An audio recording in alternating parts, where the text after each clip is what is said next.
Hello friend, मैं विकास कुशवाहा आपके और अपने यूट्यूब चैनल ग्रोथ कंपटीशन 2020 पर आप सबों का हार्दिक स्वागत है। तो ध्यान दीजिए माय डियर स्टूडेंट, आज मैं आपको ले चल रहा हूँ SMT 16 की तरफ। ऐसे मैंने साइंस मास्टर टेस्ट 15 यानी कि 15 कंप्लीट करा दिए हैं। 15 टेस्ट मैंने ये कंप्लीट करा दिए हैं। आज टेस्ट नंबर 16 हम लोग देखने वाले हैं।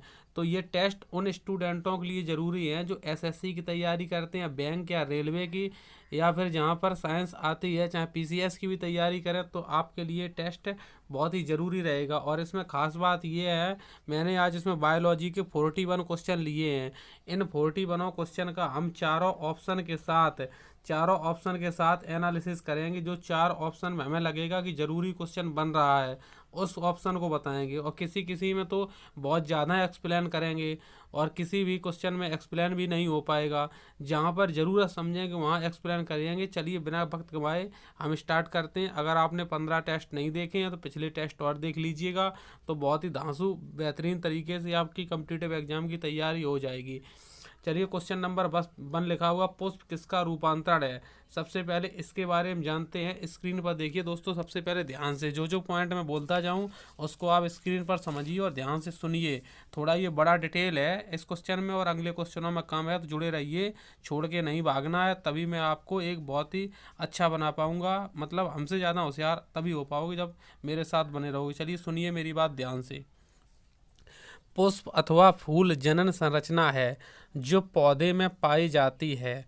ये मैग्नियोफाइटा नामक पौधों में पाई जाती है। मतलब कहने का सेंस ये हुआ, पुष्प अथवा फूल जनन संरचना है जो पौधों में पाए जाते हैं।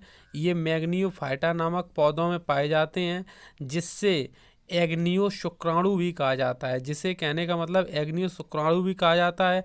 एक फूल की जैविक क्रिया यह है कि वह पुरुष शुक्राणु और ध्यान दीजिएगा ध्यान से, वह पुरुष शुक्राणु और मादा बीजाणु के संघ के लिए मध्यस्थता करे। प्रक्रिया जो होती है वहाँ पर क्या कहलाती है, प्रक्रिया परागण से शुरू होती है, जिसका अनुसरण गर्भाधारण से होता है। मतलब परागण से शुरू होती है, वो कहाँ तक चलती है, वो गर्भाधारण तक चलती है। और फिर इसके फलस्वरूप क्या होता है, जो कि बीज के निर्माण और बिखराव यानी कि विसर्जन में खत्म होता है। विसर्जन में खत्म होता है। बड़े पौधे के लिए बीज अंगली पुष्प के मूल रूप में सेवा करते हैं, जिनसे एक प्रकार की विशेष प्रजाति दूसरे भूभागों में विसर्जित होती है। एक पौधे पर फूलों के जमाव को पुष्पगण कहा जाता है। एक फूल पर पौधे के जमाव क्या कहा जाता है दोस्तों, पुष्पगण कहा जाता है। तो ये सारी बात अपने कॉपी में और अपने दिमाग में सेट कर लीजिए और क्वेश्चन के मुताबिक आंसर हो जाएगा प्रांकुर। तो चलिए दोस्तों, क्वेश्चन नंबर 2 की तरफ अब चलते हैं। सेकंड क्वेश्चन भी बहुत ही अच्छा क्वेश्चन है। इसमें क्या लिखा है, किस रोग का पता लगाने के लिए एलिसा टेस्ट यानी कि एलिसा परीक्षण किया जाता है। तो इसका जो सही आंसर है वो है एड्स। सही आंसर है एड्स। एड्स की स्पेलिंग होती है AIDS, जिसका आपको फुल फॉर्म बहुत ही अच्छे से पता रहता है। सभी स्टूडेंटों को इसका फुल फॉर्म होता है acquired immunodeficiency syndrome. Acquired immunodeficiency syndrome, ये एड्स का फुल फॉर्म होता है। एड्स के बारे में सुनिएगा कुछ बातें ध्यान से, और हो सकता है तो उसको एड्स के बारे में ये बातें नोट्स भी करते जाइए। देखिए, यह बीमारी रेट्रोवायरस नामक विषाणु से होती है। ये बीमारी किससे होती है, RETROVIRS। ये बीमारी रेट्रोवायरस नामक विषाणु से होती है, जिसे मानव में ये HIV के रूप में होती है। HIV यानी कि ह्यूमन इम्यूनो वायरस। मानव में HIV ह्यूमन इम्यूनो वायरस की संज्ञा दी जाती है इसको। यह बीमारी में प्रतिरक्षा तंत्र कमजोर हो जाता है, जिसे मुख्यतः लिम्फोसाइट प्रभावित होता है। क्या प्रभावित होता है, लिम्फोसाइट इससे प्रभावित होता है। एड्स का प्राथमिक परीक्षण एलिसा टेस्ट होता है। कौन सा होता है? एड्स का प्राथमिक परीक्षण एलिसा टेस्ट होता है। ध्यान दीजिए, नेक्स्ट पॉइंट लिखिए, एड्स का पुष्टिकारी परीक्षण वेस्टर्न बोल्ट होता है। क्या होता है? वेस्टर्न बोल्ट होता है, WB। पुष्टिकारी जो परीक्षण होता है, जो कन्फर्मेशन होता है, वो वेस्टर्न बोल्ट होता है। और सबसे बड़ी बात ध्यान रखिए, 1 दिसंबर को एड्स दिवस भी मनाया जाता है। 1 दिसंबर को एड्स दिवस मनाया जाता है। एक इम्पॉर्टेंट जानकारी और साझा करना चाहूँगा। एड्स से बचाव के लिए देशों में विभिन्न प्रकार की रेड रिबन एक्सप्रेस चलाई गई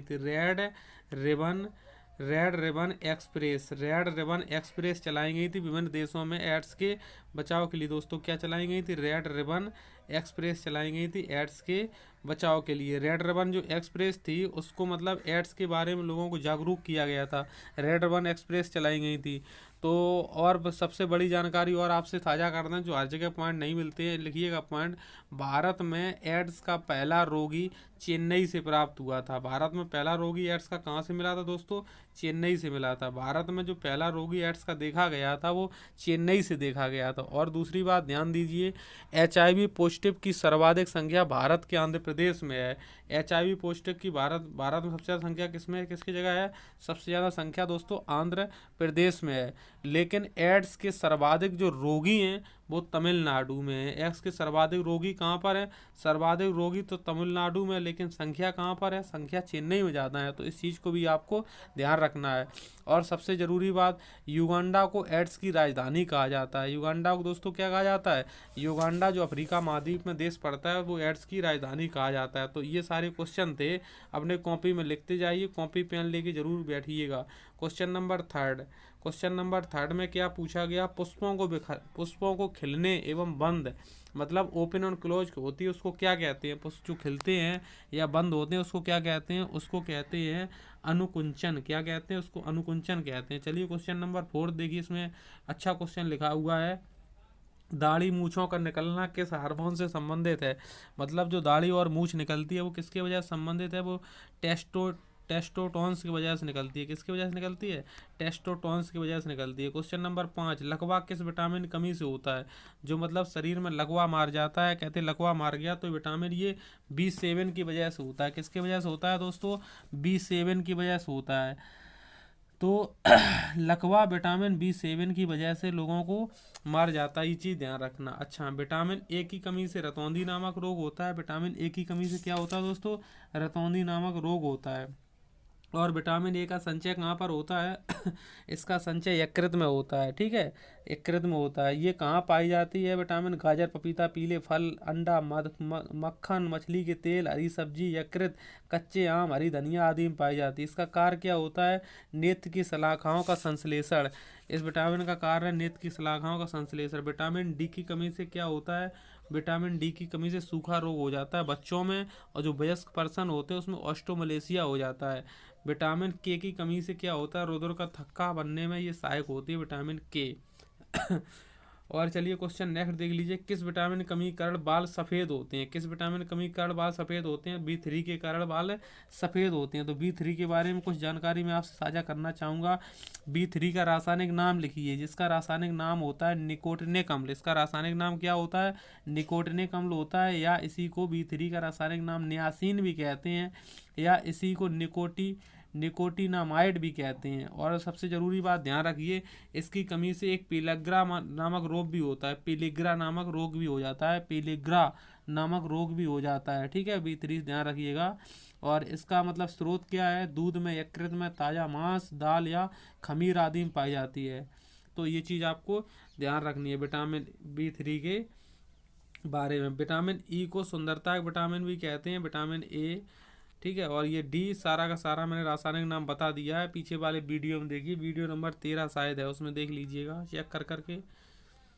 लाल रक्त कण कहाँ उत्पन्न होते हैं? जो लाल रक्त कण होते हैं दोस्तों, ये कहाँ उत्पन्न होते हैं? ये अस्थि मज्जा में उत्पन्न होते हैं। कहाँ उत्पन्न होते हैं?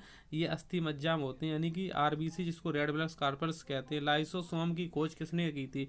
लाइसोसोम की खोज किसने की थी? क्वेश्चन नंबर 8 का भी डी डुबे ने की थी। लाइसोसोम की खोज। क्वेश्चन नंबर 9, मक्का पौधे में परागण होता है। मक्का पौधे में कहाँ से परागण होता है? ये वायु द्वारा होता है। किसके द्वारा होता है? एयर के द्वारा होता है। कैरोटीन मुख्य भाग है। कैरोटीन किसका मुख्य भाग है? Question number 10 A, vitamin A, यानी कैरोटीन किसका भाग है? विटामिन ए का है। चलिए क्वेश्चन नंबर इसमें नेक्स्ट 11 देख लीजिए। कोशिका विभाजन में सहायक है। कोशिका विभाजन में क्या सहायक है? इसमें सहायक है सेंट्रोसोम। सेंट्रोसोम ये सहायक होता है कोशिका के विभाजन में, ठीक है। और बाकी बाकी छोड़िएगा, जरूरी कम है आपके लिए। पाचक में सहायक है, मतलब भोजन को पचाने के लिए क्या सहायक है? पाचक में सहायक है। तो इसमें से कोई भी नहीं है पाचक में सहायक, ना पित्तरस है, ना जठररस है, ना अग्नाशय रस है। इनमें से सभी है, सॉरी इसमें से सभी है, मतलब कोई भी नहीं छोड़ सकते हैं। पाचक में सभी सहायक होते हैं, पित्तरस भी होता है, जठररस भी होता है, अग्नाशय रस भी होता है, इसमें से सभी है। क्वेश्चन नंबर 13 आपके सामने लिखा है, शरीर के किस भाग में पित्त का निर्माण होता है? तो बहुत से स्टूडेंट आंसर देंगे, बहुत से स्टूडेंट इसका आंसर देंगे गलत। तो इसका जो सही आंसर है वो है यकृत। यकृत। कुछ लोग कहेंगे पित्त की थैली, पित्त से जुड़ा हुआ, वो लगा लेंगे कि पित्त की थैली होता है, लेकिन ये नहीं है। आंसर इसका क्या है? यकृत है। और क्वेश्चन नंबर 14 इसमें लिखा है लिप्ट क्या है? सीधा सा ध्यान रखिए, लिप्ट एस्टर होते हैं। क्या होते हैं? एस्टर होते हैं, लिप्ट।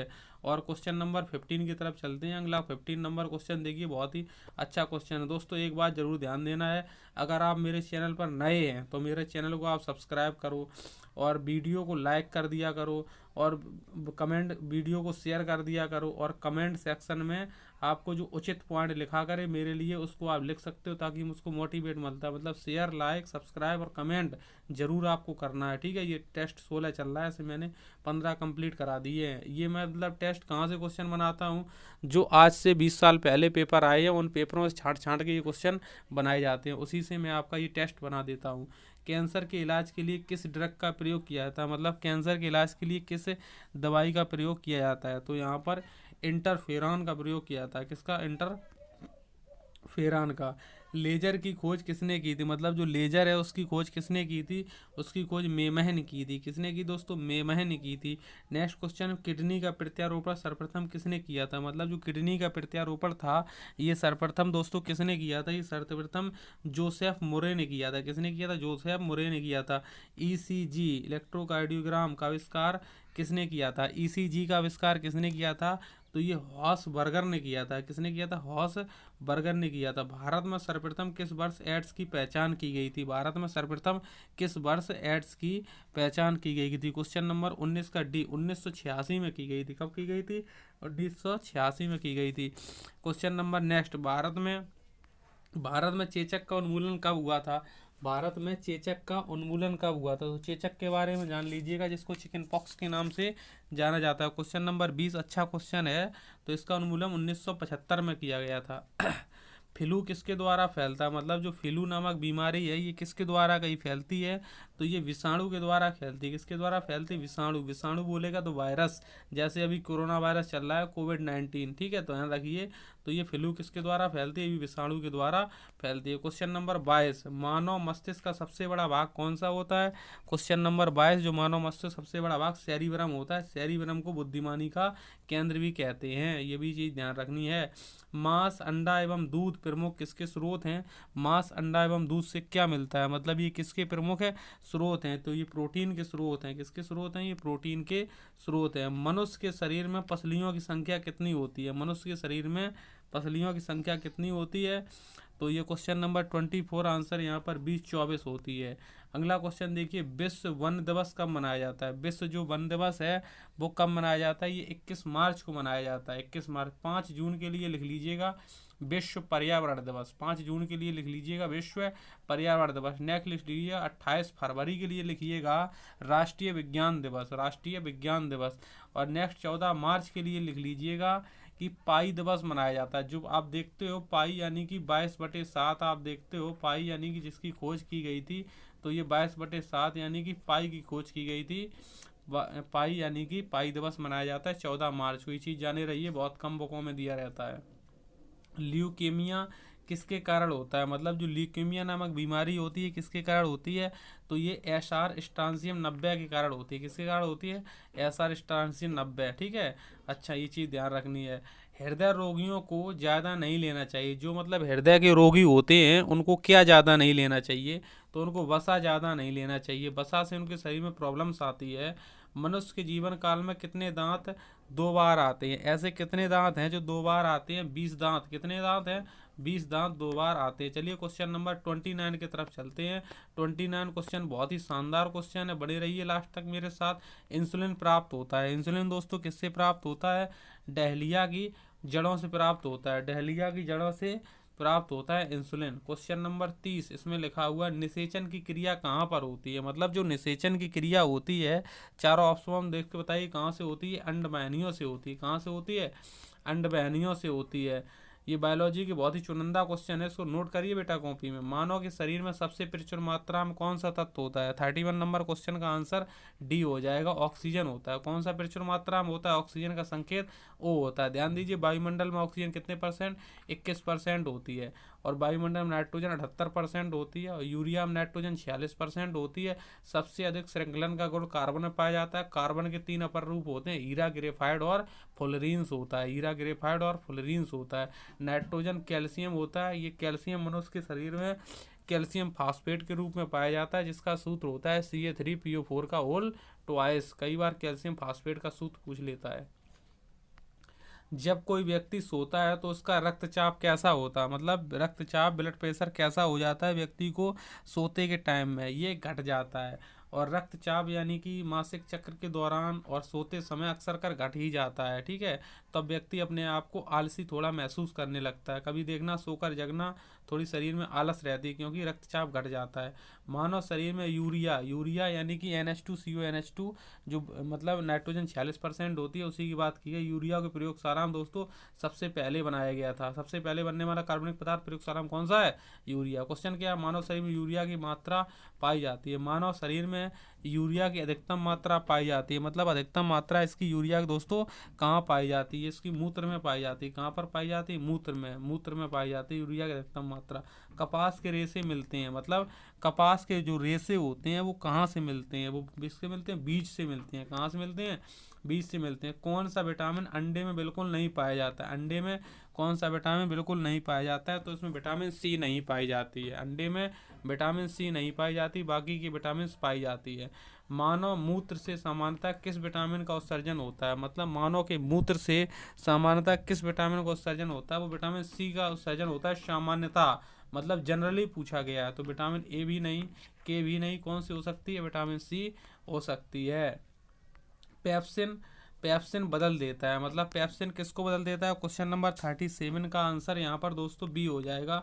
प्रोटीन को पॉलीपेप्टाइड में, किसमें बदल देता है? प्रोटीन को पॉलीपेप्टाइड में बदल देता है। नेक्स्ट क्वेश्चन देखिएगा, दूध में उपस्थित प्रोटीन है। दूध में कौन सी प्रोटीन दोस्तों उपस्थित होती है? 38 का आंसर बी हो गया। यहाँ पर केसीन नामक प्रोटीन उपस्थित होती है। केसीन प्रोटीन की वजह से दूध का रंग व्हाइट होता है, ठीक है। केसीन की वजह से दूध का रंग व्हाइट होता है। दूध को संतुलित आहार कहा जाता है, जिसमें विटामिन सी एब्सेंट होती है। जहरीले पदार्थों क्या कहा जाता है? जहरीले पदार्थों क्या कहा जाता है? तो यहाँ पर टॉक्सिन नाम दिया जाता है। जहरीले पदार्थों को टॉक्सिन नाम दिया जाता है। सिल्क उद्देश्य, सिल्क उद्योग किससे संबंधित, मतलब सिल्क वाले जो उद्योग होते हैं वो किससे संबंधित होते हैं? तो 40 का आंसर हो जाएगा ए, सेरेली कल्चर। किससे? सेरी कल्चर, यानी कि 40 का आंसर सिल्क उद्योग किससे संबंधित है? सेरी कल्चर। तो यहाँ पर दोस्तों ओलोरी कल्चर में लिख लीजिएगा। ओलोरी कल्चर का मतलब क्या होता है? लिखिए इसमें डैश करके। ओलोरी कल्चर का मतलब सब्जी देने वाले पौधों का अध्ययन किया जाता है। ओलोरी कल्चर में क्या किया जाता है? सब्जी देने वाले पौधों का अध्ययन किया जाता है। नेक्स्ट लिख लो सिल्वी कल्चर। सिल्वी कल्चर में लिखिए वन के वृक्षों अथवा उत्पादों का संवर्धन व अध्ययन, मतलब जो वन के अंदर वृक्ष होते हैं उनके उत्पादों व संवर्धन का अध्ययन किया जाता है, सिल्वी कल्चर किया जाता है। नेक्स्ट लिख लो एपी माने मधुमक्खी, यानी कि एपी कल्चर का मतलब होता है मधुमक्खी पालन। मधुमक्खी पालन, ये सारी चीज़ें आपको बहुत ज़रूरी है जाननी, कई बार एग्जाम में पूछी गई हैं। कोशिका में ऊर्जा संचित होती है, मतलब कोशिका में कहाँ से ऊर्जा संचित होती है? एटीपी, एडिनोसिन ट्राइफॉस्फेट के रूप में संचित होती है। किसके रूप में संचित होती है दोस्तों? ध्यान दीजिए, हमारी जो ऑफलाइन कोचिंग है विकास कंपटीशन और ये डिस्ट्रिक्ट के फफूंद में चलती है, और ये हमारे कॉन्टैक्ट नंबर रहे। हमारे यहाँ इतने सारे कोर्सेज पढ़ाए जाते हैं। अगर आप लोग मेरे चैनल पर नए हैं तो किसी दोस्त को भी सजेस्ट कर सकते हैं ग्रोथ कंपटीशन 2020। चाहे इसको टेलीग्राम में आप सर्च करो, चाहे इसको यूट्यूब पर सर्च करो, चाहे फेसबुक पर सर्च करो, तो कहीं भी सर्च करके आप चैनल को सब्सक्राइब करें, लाइक करें, शेयर करें और कमेंट जरूर करें। दोस्तों अपना ख्याल रखें, सभी लोग मस्त रहें। और अभी लॉकडाउन चल रहा है, स्टे ऑन सेफ होम, मतलब घर में रहें और सेफ रहें, सुरक्षित रहें। हमारी अगली मुलाकात आपको मतलब SMT नंबर 16 के बाद